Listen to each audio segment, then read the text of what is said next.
નમસ્કાર મિત્રો, તમે જોઈ રહ્યા છો ધનસાધના એસ્ટ્રોલોગી રિપોર્ટ, જ્યાં અમે વાત કરીએ છીએ ગ્રહોની ચાલ અને માર્કેટના મિજાજની. કાલે ગુરુવાર 16 ઓક્ટોબર 2025, દૈનિક ભગવાન બૃહસ્પતિ અને નક્ષત્ર ભગવાન બુદ્ધ છે.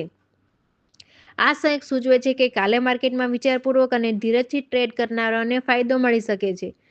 સવારે ચંદ્ર કર્ક રાશિમાં રહેશે અને બપોરે 12:33 PM પછી સિંહ રાશિમાં પ્રવેશ કરશે. આ પરિવર્તનથી માર્કેટમાં ટ્રેન્ડની બદલાવની શરૂઆત થઈ શકે છે. ખાસ ધ્યાન આપો, 12:33 PM પછી પ્રથમ 15 મિનિટ માર્કેટમાં ખૂબ જ મહત્વપૂર્ણ રહેશે. આ સમય માર્કેટની મુખ્ય દિશા નક્કી કરશે.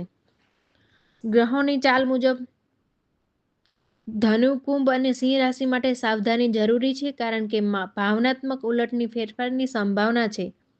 બેન્કિંગ અને મેટલ સ્ટોકમાં વોલેટિલિટી જોવા મળશે. આઈટી અને ફાર્મામાં ધીરે ધીરે ખરીદીનો ઝુકાવ દેખાઈ શકે છે.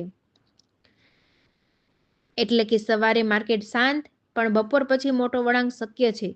ચંદ્ર સિંહ રાશિમાં પ્રવેશે એટલે કે લીડરશિપ સ્ટોક ફરીથી સક્રિય બનશે. મિત્રો, જો તમને આ ચેનલ ગમી હોય તો લાઈક કરો, શેર કરો અને સબસ્ક્રાઇબ કરો.